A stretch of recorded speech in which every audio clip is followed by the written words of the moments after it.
अच्छा भैया, ब्रह्मलोक में अशुद्धि, यहाँ कोई मलमूत्र का त्याग करते ही नहीं है और आप यहाँ अशुद्धि देख रहे हो। बोले महाराज जी हमें तो पूरी दुनिया में अशुद्धि दिखती है, अपना यहाँ लूटा छड़का जाए तो ही शुद्धि दिखती है।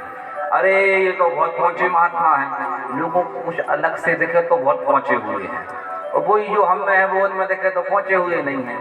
अब तो अगवानी करने के लिए बड़े बड़े सिद्ध महात्मा, आइए आइए महाराज जी आइए, बैठिए बैठिए। बोलो तुम्हारे यहाँ बैठेंगे हम, जिस गद्दी पर तुम बैठ गए उस पर हम बैठ ही नहीं सकते।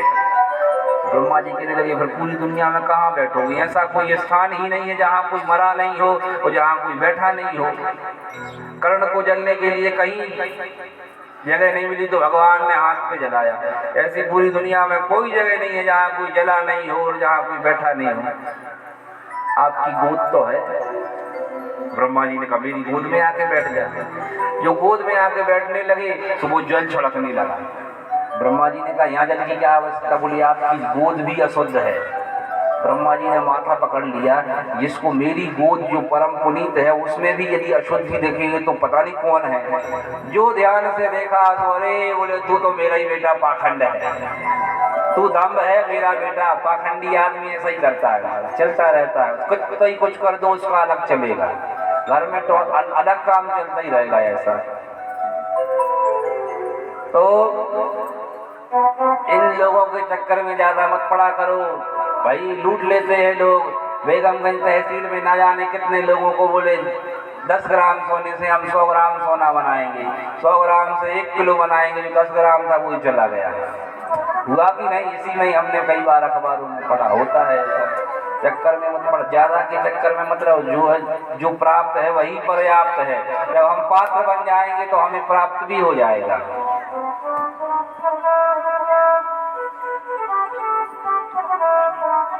आज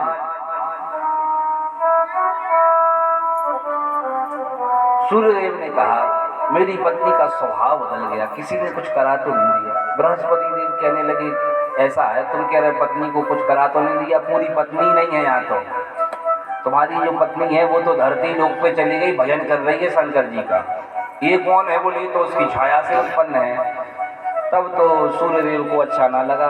सूर्यदेव धरती पर आते हैं और अपनी पत्नी को ढूंढने के लिए आते हैं। नारद जी ने कहा कि आपकी पत्नी मानव रूप में भजन नहीं कर रही, वो ये घोड़ी बन के भजन कर रही है कि ताकि कोई पहचान ना पाए। तो सूर्यदेव उनको ढूंढने के लिए महाराज अश्व बन गए, घोड़ा बन गए। और जो शिव जी की भजन करते हुए अपने पत्नी को देखा और पत्नी ने स्वामी जी को देखा, बोले महाराज जी जय हो, आपके लिए मैं अश्वी बन गई, आप अश्व बन के आ गए। आप जैसा प्रेम करने वाला वर हमें नहीं देखने के लिए नहीं मिला, जय हो आपकी जय हो। और यहाँ पर एक वरदान दिया गया कि जो कोई दूल्हा विवाह करने के लिए घोड़े पे बैठ के आएगा तो पति पत्नी में प्रेम बहुत रहेगा, इसलिए दूल्हा घोड़े पे बैठ के आता है। इसका ही बड़ा क्रम है। और जो कोई घोड़े का पूजन पहले करेगा और दूल्हे का बाद में, उस पे अश्विनी कुमारों की कामदेव की कृपा बनी रहेगी। फिर अपने परिवार के साथ वो सूर्यलोक में चली जाती है। ब्रह्मा जी की सृष्टि अब धीरे धीरे आगे बढ़ती है। मरीचि अत्रि अंगिरसो पुलस्त्या पुलहावृतो भृगुर्वसिष्ठो दक्षश्चो दशमस्तत्र नारद। महात्मा मरीचि के मरीचये कलाम प्रादात, मरीचि जी का विवाह हुआ कला से और कश्यप भगवान का प्रादुर्भाव हुआ। जितना सृष्टि में किसी का वर्णन नहीं है, श्रेय नहीं है, उतना कश्यप का है। किसी के लिए अपने गोत्र का नाम याद नहीं हो, आप भूल गए हो, तो वहाँ कश्यप ऋषि का गोत्र लगाया जाता है। सन्यासियों में अच्युत गोत्र लगता है और किसी को अपने गोत्र का विस्मरण हो गया है तो अच्युत की जगह फिर कश्यप लगता है। और सन्यासी भूल जाते हैं तो उनका कोई गोत्र ही नहीं होता, इसलिए अच्युत गोत्र बोला जाता है। कश्यप ऋषि की 13 पत्नी थी, दिति, अदिति, इला, सुरसा, बिलता, कद्रू। इन सब का वर्णन इस पुराण में दिया गया बड़े विस्तार से। जितने आपको ये पेड़ दिखाई दे रहे हैं, पेड़ नहीं है, ये इंसान जैसे इनकी योनि है, वृक्ष योनि है, ये कश्यप के सब बेटे हैं। जितने भी आपको पक्षी दिख रहे हैं, जितने भी पशु दिख रहे हैं, ये कश्यप ऋषि के पुत्र है। जितने भी आपके लिए जहरीली जीव जंतु रहने वाले दिख रहे हैं, ये कश्यप ऋषि की एक पत्नी के द्वारा उत्पन्न है। जितने भी देवता दिख रहे हैं वो कश्यप के पुत्र हैं। जितने भी दानव दिख रहे हैं वो सब कश्यप के पुत्र हैं। महाराज मानवों में भी जो बड़े बड़े मानव हुए वो कश्यप ऋषि की संतानें हुई।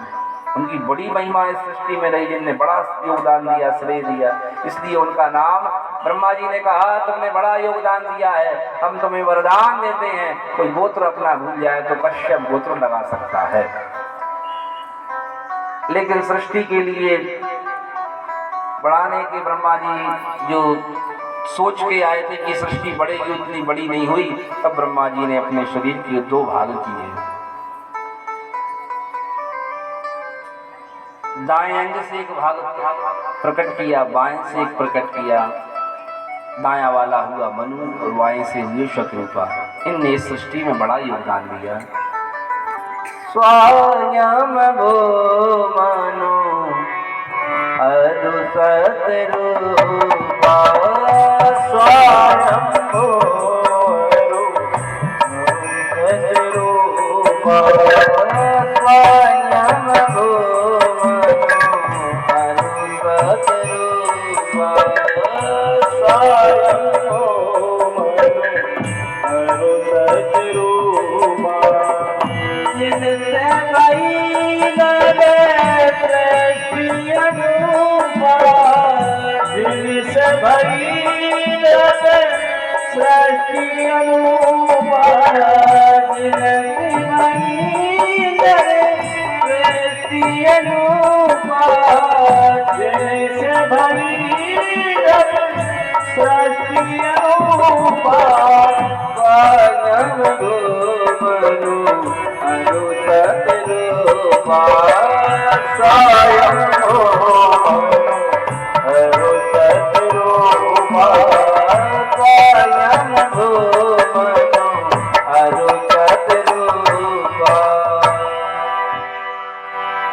इस संसार में मानवों की उत्पत्ति करने वाले मनु इसलिए हमें मानव कहा जाता है। अदिति के संतान जो है उनको देवता कहा जाता है, जो दिति की संतान है उनको दैत्य कहा जाता है। लेकिन 2 लोगों ने संसार के लिए बनाया, मनु और शत्रुपा। जब 2 ने बनाया है तो उद्धार भी तो 2 ही करेंगे। कौन करेंगे? 2 करेंगे। ये बहुत इंपॉर्टेंट बात है, इसको आप साथ लेके जाना, अपने साथ गांठ बांध के जाना। 2 लोगों ने मिलकर बनाया। कौन कौन ने? तीसरे का कोई हाथ नहीं है। एक माँ, एक पिता, इन 2 लोगों ने मिलकर बनाया है। इनको हम स्वयंभू मनु और शत्रुपा कह सकते हैं। हमारे लिए वही स्वयंभू मनु और शत्रुपा है। जब 2 लोगों ने मिलकर बनाया, हमें जन्म दिया, तो उद्धार भी तो 2 ही करेंगे। 2 कौन है जो उद्धार करेंगे? बोले 2 अक्षर वाले जो नाम हैं वो उद्धार करेंगे और उद्धार नहीं करेंगे। 2 अक्षर के नाम कौन कौन है? शिव नाम, शिवम शिवेति इति ब्रूत। शिव नाम 2 अक्षर वाला है। इस नाम के लिए आप लीजिए, उद्धार होगा। राम जी का नाम 2 अक्षर का है, उद्धार होगा। कृष्ण नाम 2 अक्षर का, दुर्गा नाम 2 अक्षर का। ठीक है, ये जो 2 अक्षर के नाम, 2 अक्षर आधार जगत के, 2 अक्षर ही उद्धार करने वाले हैं। तो 2 लोगों ने तो मिलकर जन्म दे दिया है। अब उद्धार करना है तो क्या किया जाए? वो नित्य प्रति हम नियम बना लें, हम नित्य एक नियम बना के चलें कि उद्धार हमें इसी मनुष्य योनि से करना है, ये मानवीय योनि से करना है। आखिरी बार हमारे लिए मनुष्य योनि मिली है, तो आज इसे नियम बनाएं कि 2 अक्षर का हम जाप जरूर करेंगे। और जिसने 2 अक्षरों का नाम जाप कर लिया महाराज, एक दिन उसका इस संसार से बेड़ा पार हो जाता है, उसका इससे उद्धार हो जाता है। तो नियम लेके जाएं कि 2 अक्षरों के लिए हम जपेंगे। और इस संसार में 2 अक्षर ही सार हैं और कुछ सार नहीं है। महादेव के लिए हम जपें तो भगवान ही हमारी इस मनुष्य योनि से कृतार्थ कर सकते हैं। भगवान से मन लगाइए। देखो, भजन करने में शुरू में मन नहीं लगेगा, पहले शुरू में करते हैं तो मन नहीं लगता। वो जब धीरे धीरे भजन करने लगते हैं तो क्या होता है, जब तक भजन हो नहीं जाए तब तक फिर मन नहीं लगता। जैसे माता जी लोग हैं, जब तक 2 माला जाप नहीं करने, 5 माला 10 माला, उनको चिड़चिड़ी छूटती है। और कई लोग ऐसे होते हैं जो करने की कह दे तो चिड़चिड़ी छूटती है कि हमसे इसने अच्छा बोल दिया। वृंदावन में तो नियम है, जो कोई 1 माला का जाप करेगा तो जिंदगी भर रोटी खाओ बैठ के आश्रम में। राम जी के नाम पर रोटी मिल जाती है महाराज, क्या नहीं मिलता दुनिया में। भगवान के नाम पर सब मिल जाता है, भगवान के नाम से उद्धार हो जाता है। इसलिए भगवान से अपने मन के लिए लगाइए, और जिसने अपने मन के लिए लगा लिया फिर तो वो ही जानता है कि क्या सुख उससे प्राप्त हो रहा है। भक्त का भाव है, क्या कहते हैं, भोले बाबा से दिल क्यों लगाया है, ए मैं जानू या वो जाने। भोले बाबा से दिल क्यों लगाया है, मैं जानू या वो जाने। मेरे बाबा से दिल क्यों लगाया है, मैं जानू या वो जाने। मेरे बाबा से दिल क्यों जाने,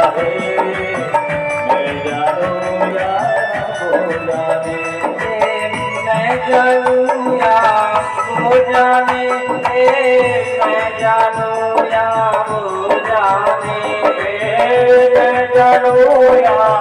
वो जाने, मैं जानू या वो जाने। ऐसे मन लगाया भोले बाबा से कि गा भी नहीं रहे और तालियां भी नहीं बजा रहे। देखना चाहिए भोले बाबा यहीं बैठे हैं, वो देख रहे हैं कि वास्तविक मन लगा है कि नहीं लगा।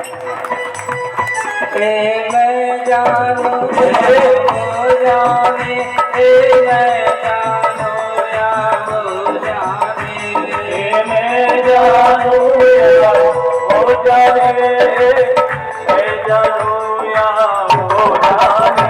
भोले बाबा से दिल क्यों लगाया है, मैं जानू या वो जाने। भोले बाबा से दिल क्यों लगाया है, मैं जानू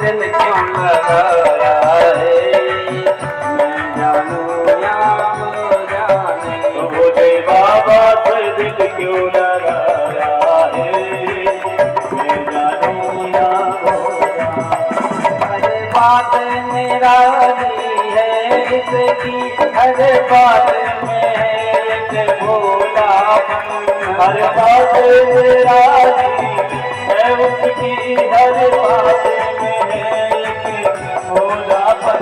हर बात निराली है उसकी, हर बात में है एक भोलापन।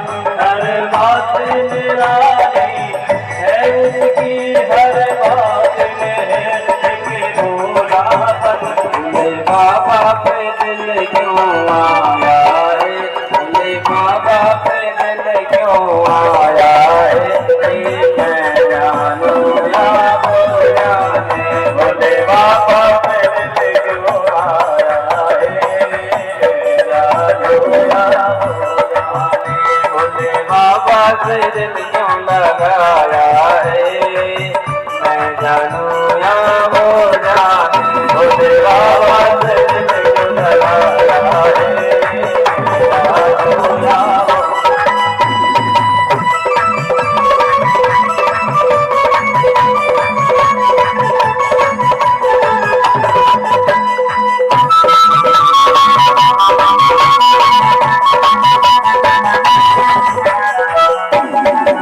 Oh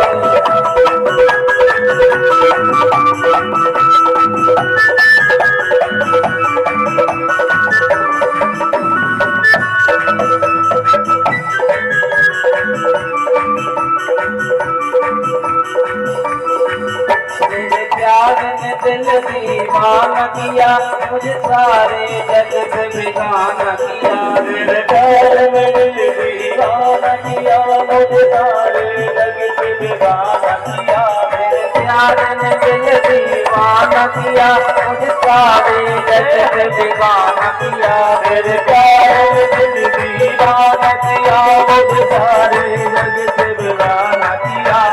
क्या खोया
भैया भगवान से मन लगाइए, भगवान के नाम से मन लगाइए और भगवान की कथा से मन लगाइए, क्योंकि भोले बाबा ने एक ही बात बोली है अपनी पत्नी से,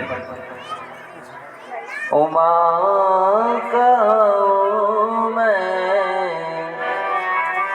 अनुभव अपना, निज अनुभव में कहूँ हमेशा, मेरा एक ही अनुभव है क्या, सत हरि बजाने जगत सब सपना। तो सत्य क्या है, भोले बाबा स्वयं कह रहे हैं, अपनी पत्नी से कह रहे हैं। क्या भजन है,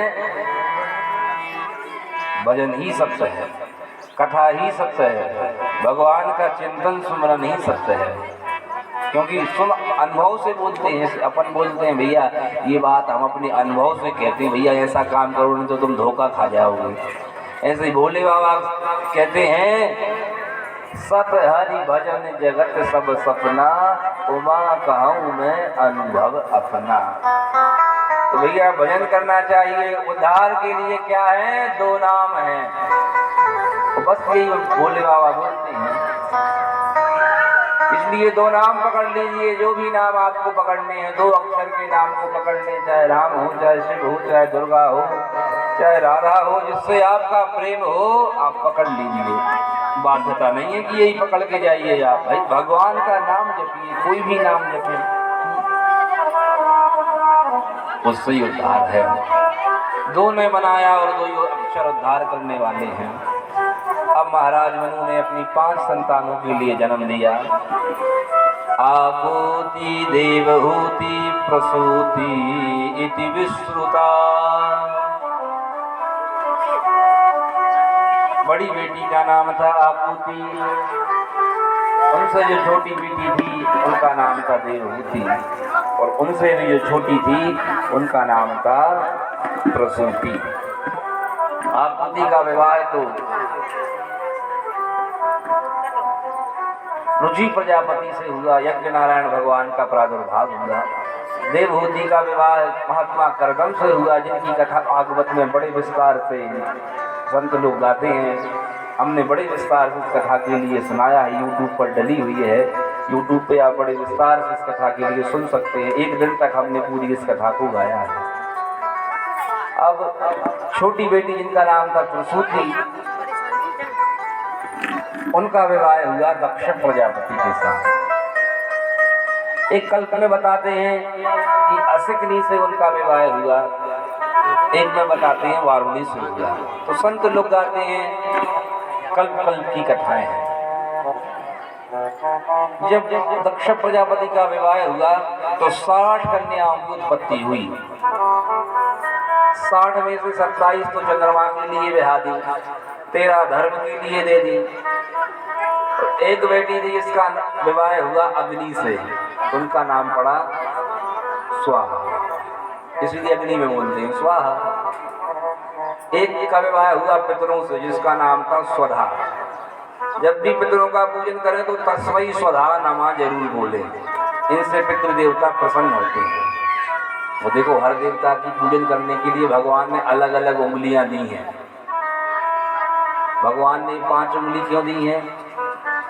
तो 5 इसमें दी हैं, 10 हो गई पूरी, 10 पाँव में दी, 20 हो गई। तो ये 5 उंगलियां एक किस काम की हैं? बोले भैया ये बड़े काम की है। भाई भगवान यदि देना चाहते तो यहाँ से सीधा डुट्ठा सा चला आया, महाराज सीधा यहाँ पे 5 हो गई। अब आप विचार करें सीधा आके ऐसा ही हो जाता तो कैसा लगता? बताओ, बेकार लगता कि नहीं लगता? लेकिन भगवान ने 5 उंगलियां दी। क्यों दी?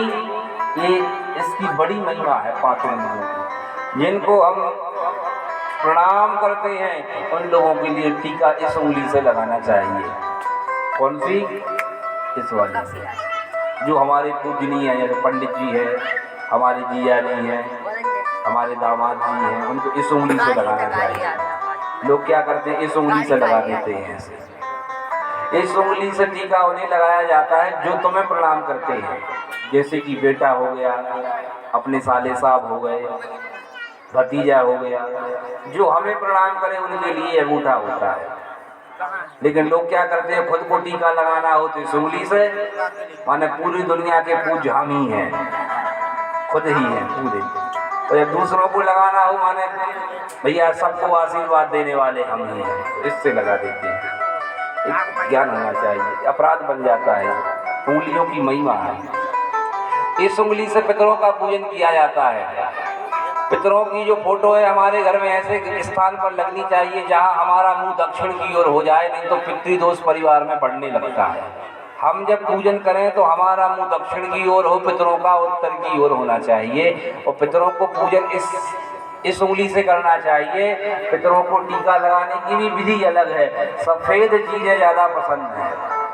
आप सफ़ेद फूल चढ़ाइए, सफ़ेद चंदन लगाइए, सफ़ेद चावल, सफ़ेद जनेऊ, सफ़ेद फल, ये पितरों को बहुत प्रसन्न करने वाली चीज़ें हैं। हमारे भाई जैसे नेताओं को सफ़ेद कपड़े पसंद हैं, नेता लोग पहनते कि नहीं, बड़े अच्छे लगते हैं। तो भाई वैसे ही पितरों के लिए भी, क्योंकि वो तो नेताओं के पिताजी हैं सब, तो ये उनके लिए भाई ज़्यादा चीज़ें पसंद है। देवी जी के लिए लाल चीज़ें ज़्यादा पसंद हैं। भगवान राम श्याम के लिए नीली चीज़ें और पीली चीज़ें पसंद हैं, क्योंकि नील सरोवर नील मणि नील नील धर श्याम। गणेश जी के लिए हरी चीज़ें पसंद ज़्यादा है। शंकर जी के लिए भी महाराज जो हरियाली है वो बहुत पसंद है, इसलिए शंकर जी की बेलपत्री भी हरी होती है, धतूरा भी हरा होता है। आप देख लीजिए सभी पत्र भी हरे। प्रकृति से महादेव बड़ा प्रेम करते हैं भैया, ऐसे कलर की पसंद तो पूरी दुनिया है, लेकिन विशिष्टता है उनकी पूजन में। तो पितरों का पूजन इससे किया जाए। स्वयं को टीका लगाना हो तो किससे लगाया जाए? इस बीच वाली उंगली से, बीच वाली से लगाइए आप। ऋषियों का पूजन कनिष्ठिका उंगली से करना चाहिए, ऐसा एक विचार ऋषियों ने ग्रंथों में, मनुस्मृतियों में दिया गया है। इसकी बड़ी महिमा है हाथ की, इसीलिए उन्होंने हाथ बनाया हमारे लिए, अलग अलग उंगलियां दी। पितरों का जब तर्पण करने का समय आए तो ऐसा हमारे लिए करना चाहिए। देवताओं का तर्पण ऐसे करना चाहिए, मनुष्यों का, ऋषियों का तर्पण ऐसे करना चाहिए। इसकी बड़ी विधि है तर्पण करने की। तो स्वधा का विवाह हुआ पितरों से। 4 वर्णों के 4 पितर है, सोमपा, आज्यपा इत्यादि पितर है। जो अच्छे पुण्य करते हैं वो यहाँ से जाने के बाद सीधे पितर लोग चले जाते हैं। सूर्य लोक से जो ऊपर महाराज पितृलोक है उसमें पितर देवता निवास करते हैं। तो पितरों की 3 बेटी हुई, एक का नाम हुआ धन्या, एक का हुआ कला, एक का हुआ मैना। शिव महापुराण में ऐसी कथा है। एक दिन की बात, तीनों बेटियां गईं ब्रह्मा जी के लोक देखने के लिए। सनकादियों का आगमन हुआ, उसी समय उठ के खड़ी नहीं हुई तो उन्होंने श्राप दे दिया कि तुम बड़े कुल की बेटी हो, तुम्हें अपने कुल का अहंकार है, श्राप देते हैं ऊपर से नीचे आ जाओ, क्योंकि तुमने प्रणाम नहीं किया। ये हमारी भारतीय संस्कृति है प्रणाम करने की। जो प्रणाम करता है उसे कुछ ना कुछ जरूर मिलता है। अभिवादनशीलस्यो नित्यं वृद्ध्यो पशुभिना चत्वारि तस्य वर्धन्ते आयुर्विद्या यशोबलम्। जो प्रणाम करते हैं उनको 4 चीजें स्वतः मिल जाती हैं, आयु, विद्या, यश और बल। हमारे बच्चों के लिए प्रणाम करना सिखाइए। राम जी जब सुबह उठते तो सबसे पहले माता पिता को प्रणाम करते हैं। प्रातःकाले उठ के रघुनाथा,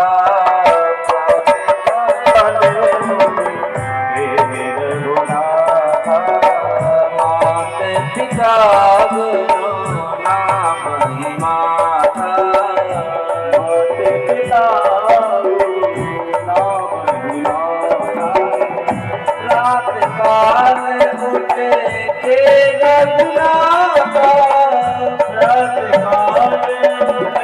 पिता